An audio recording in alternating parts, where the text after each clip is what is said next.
Cobalah aku Tuhan, cobalah aku Tuhan, selidiki batinku dan hatiku, mataku tertuju padamu. Aku cinta padamu Tuhan, aku rindu hadirat-Mu Tuhan. Aku ingin selalu dekat padamu, menikmati kehadiran-Mu. Ku nyanyi Hosana bagi Rajaku yang duduk di tahta. Aku muliakan dan ku agungkan, Kaulah yang disembah. Amin. Aku cinta padamu Tuhan, aku rindu hadirat-Mu Tuhan. Aku ingin selalu dekat padamu, menikmati kehadiran-Mu. Ku nyanyi Hosana bagi Rajaku yang duduk di tahta. Aku muliakan dan ku agungkan, Kaulah yang disembah.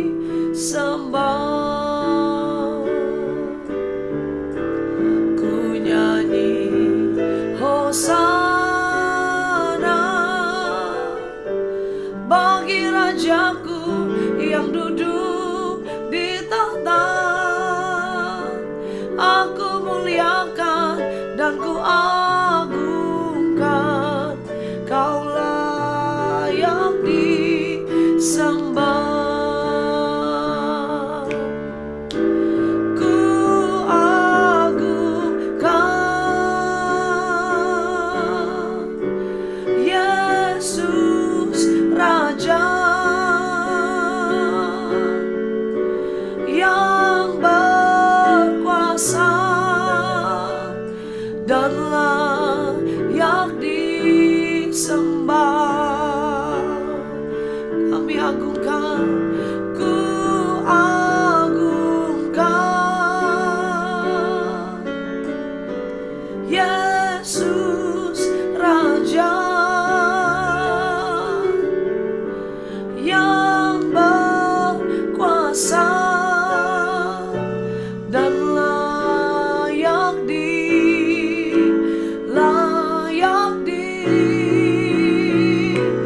ku nyanyi Hosana bagi Rajaku yang duduk di tahta. Aku muliakan dan ku agungkan, Kaulah yang disembah. Amin. Ku nyanyi Hosana bagi Rajaku yang duduk di tahta. Aku muliakan dan ku agungkan, Kaulah yang disembah. Kaulah yang disembah. Kaulah yang disembah.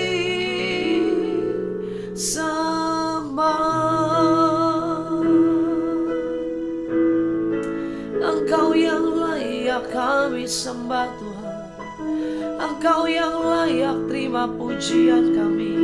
haleluya. Kami bersyukur Tuhan, haleluya.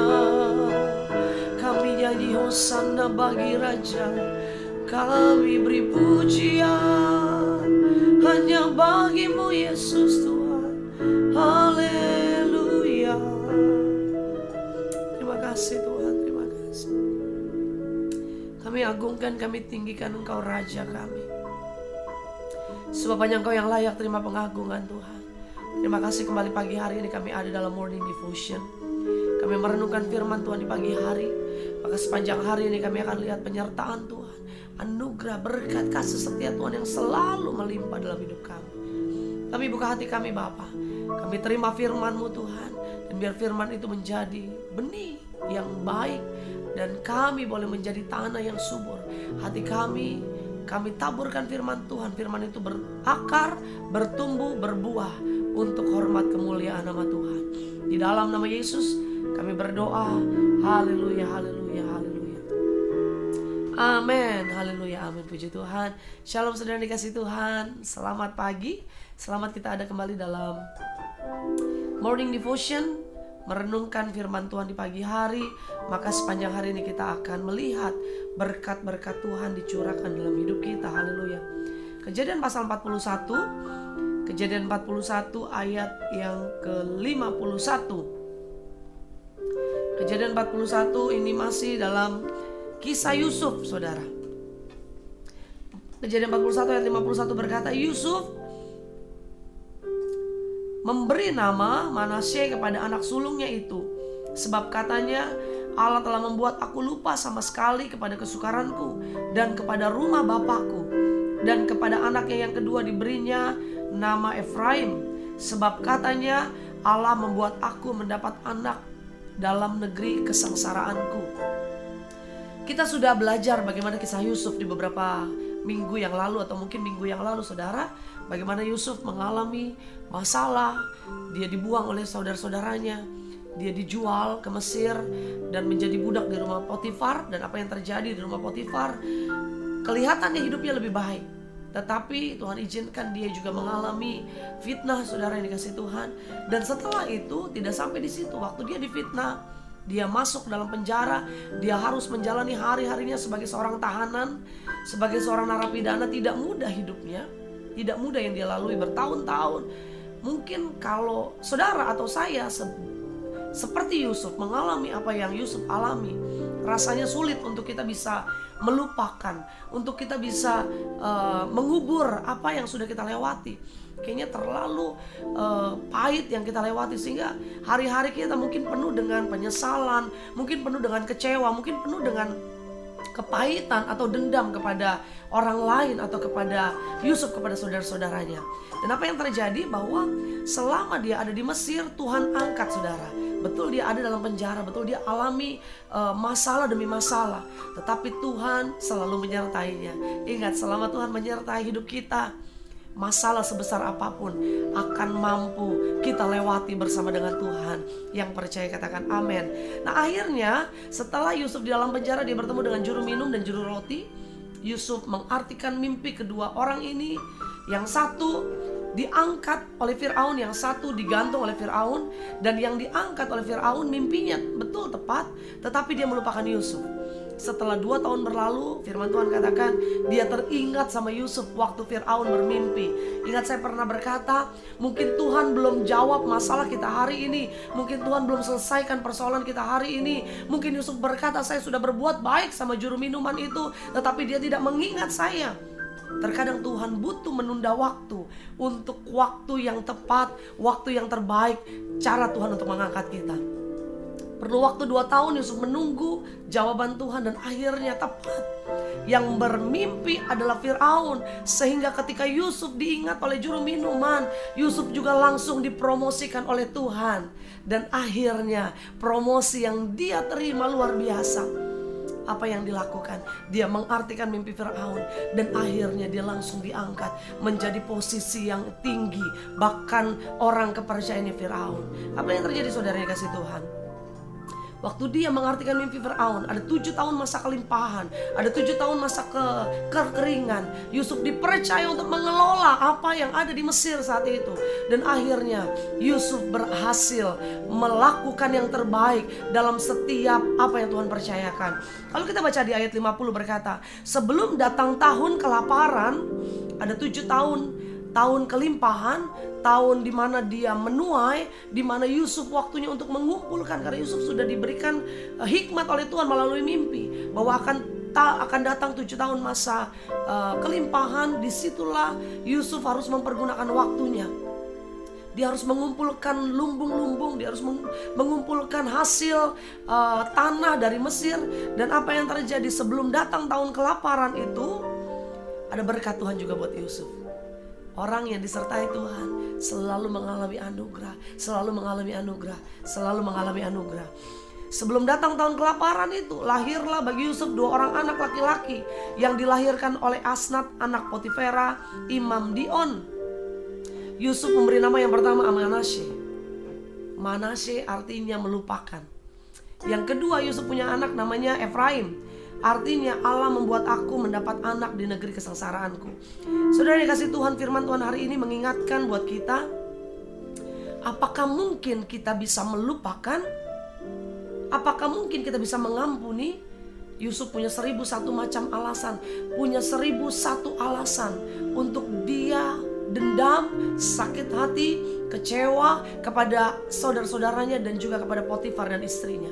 Tetapi Yusuf tidak mengambil kesempatan itu untuk tetap ada dalam kecewa, dalam dendam, dalam sakit hati. Yusuf melupakan, Yusuf memaafkan, dan Yusuf tidak mengingat lagi karena dia tahu rencana Tuhan besar dalam hidupnya. Sehingga dia kadang-kadang sulit untuk melupakan, ya saudara ya. Kadang-kadang kita sering dengar istilah forgive, forget, forgive and forget. Kita mengampuni dan melupakan. Ya, saya sih sudah mengampuni, saya sih sudah memaafkan dia, tapi untuk ngelupain kayaknya gak bisa. Terlalu sakit yang saya lewati, terlalu perih yang saya jalani. Ya udah deh, saya maafin dia, tapi saya gak bisa melupakan ya. Butuh waktu ya, bahasa sekarang gitu ya. Butuh waktu. Gak mudah kita untuk bisa melupakan gitu aja. Apalagi kalau dia lewat kebayang-bayang memori itu, dia ngomong kebayang-bayang lagi, sakit hati itu. Tapi hari ini lewat kisah Yusuf mengampuni dan Yusuf melupakan, saudara. Sehingga itu bukan hanya menjadi statement dia juga memberi nama anaknya melupakan, artinya Manasye. Karena dia tahu dia harus lupakan yang ada di belakang, lupakan apa yang menjadi masa lalunya.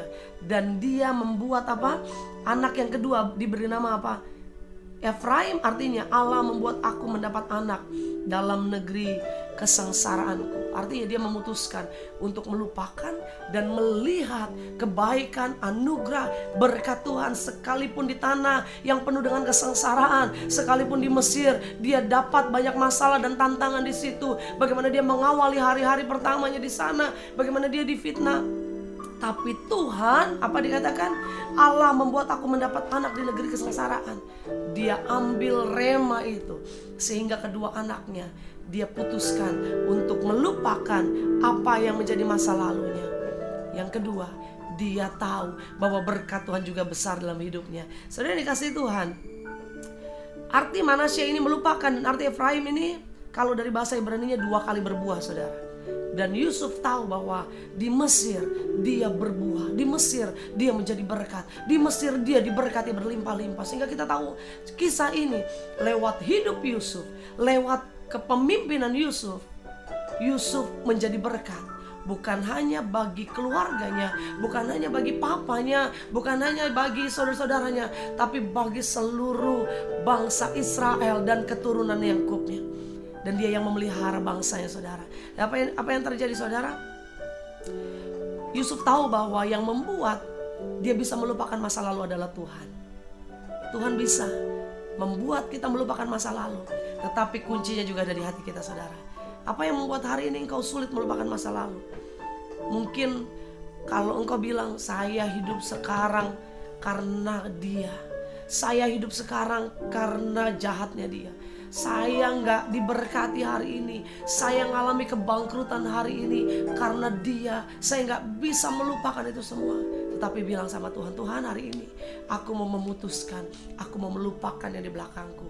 Aku mau mengingat kebaikan Tuhan, aku mau mengingat berkat-berkat Tuhan yang ada di depanku. Dan aku percaya ketika aku memaafkan, aku mengampuni, aku melupakan, di situ pintu berkat terbuka lebar buat kita. Yang percaya katakan amin, haleluya. Saudara dikasih Tuhan, ayo kita jangan terlena dengan kenangan. Aduh, kenangan itu masih ada, Bu. Aduh, kenangan itu sulit untuk dilupakan. Tapi Yusuf belajar melupakan sakit hati masa lalu, penderitaan masa lalu. Mungkin dia juga tergoda, manusiawi saudara. Dia lihat saudara-saudaranya datang meminta hasil lumbung atau meminta gandum. Kalau dia ingat, ini dia nih kakakku Ruben, ini dia kakakku Yehuda, ini dia kakakku Dan, ini dia kakak-kakakku yang membuang aku, yang menjadikan aku sengsara. Kalau dia teringat lagi waktu dia di rumah Potifar, dia difitnah oleh istri Potifar, ada kesempatan untuk dia balas dendam sama Potifar dan istrinya. Tetapi dia tidak melakukan itu. Alkitab tidak pernah mencatat Yusuf membalas dendam kepada istri Potifar. Dan disitulah kunci berkat saudara. Kalau kita mau mengampuni, kita mau melupakan, Yusuf punya 1001 macam alasan untuk bisa balas dendam. Tapi dia tidak gunakan kesempatan itu, karena dia tahu manusia boleh mereka-rekakan yang jahat, tetapi Allah mereka-rekakannya untuk kebaikan. Karena itu kalau hari ini engkau mengalami keterpurukan karena seseorang, engkau mengalami aniaya karena seseorang, engkau mengalami kebangkrutan karena seseorang, engkau mengalami masalah berat dalam hidupmu karena akibat orang lain, jangan pernah lihat itu sebagai masalah dan tantangan, tapi lihat itu sebagai kesempatan, waktunya Tuhan untuk mempromosi hidup kita. Yang setuju dan percaya katakan haleluya, amin. Percayalah bahwa apapun rencana Tuhan dalam hidup kita selalu indah. Lewati lembah air mata, lewati sumur, lewati penjara, Yusuf tetap berkata apa? Dia tetap Allah yang besar. Dan Tuhan lakukan ini semua dengan maksud apa? Agar aku memelihara satu bangsa yang besar.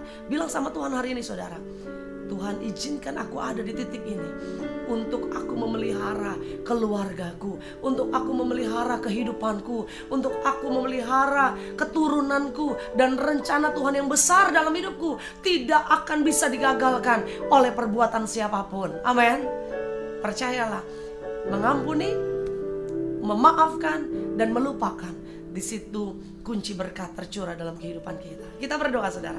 Haleluya, terima kasih Tuhan. Pagi hari ini kami merenungkan firman-Mu. Kami diberkati lewat kisah Yusuf. Bagaimana pribadi yang luar biasa ada padanya. Dia memaafkan, dia mengampuni. Dia tahu bahwa betul luka, sakit hati dia alami. Bertahun-tahun dia diperlakukan tidak adil sebagai seorang anak, seorang manusia. Tetapi kesempatan itu dia tidak gunakan untuk membalas dendam. Dia tahu rancangan Tuhan tetap yang terbaik dalam hidupnya. Dia tahu masa depan yang penuh harapan tetap menjadi bagiannya. Dia tetap memegang janji Tuhan. Dia tetap memegang visi yang Tuhan kasih. Dia tetap memandang kepada Allah yang memberikan mimpi-mimpi yang besar dalam hidupnya. Karena itu kami bersyukur Tuhan pagi hari ini. Setelah kami mendengar firman-Mu, kami taruh itu dalam hati kami. Kami katakan, aku punya mimpi yang besar. Tuhan punya rencana yang indah dan besar dalam hidupku. Aku punya masa depan yang indah. Aku punya berkat yang luar biasa bagi hidupku, bagi keluargaku, bagi anak-anakku, bagi masa depanku. Di dalam nama Yesus, berkati setiap anak-anak-Mu Bapa pagi hari ini. Sepanjang hari ini menjadi hari berkat, hari sukacita, hari mujizat, hari kemenangan, hari kesembuhan di dalam nama Yesus. Sehingga ketika kami berjalan sepanjang hari ini bersama Tuhan, selama Tuhan bersama dengan kami menyertai langkah kami, maka perkara-perkara dahsyat Tuhan akan nyatakan lewat kehidupan kami. Diberkati setiap anak-anak-Mu Tuhan dalam pekerjaan, usaha, rumah tangga, kesehatan kami diberkati. Kami siap berjalan dalam rencana Tuhan. Di dalam nama Tuhan Yesus kami berdoa. Haleluya, haleluya, haleluya. Amin. Selamat berjalan dalam anugerah Tuhan, mengampuni, memaafkan, melupakan, dan memasuki perjalanan yang indah bersama Tuhan. Tuhan Yesus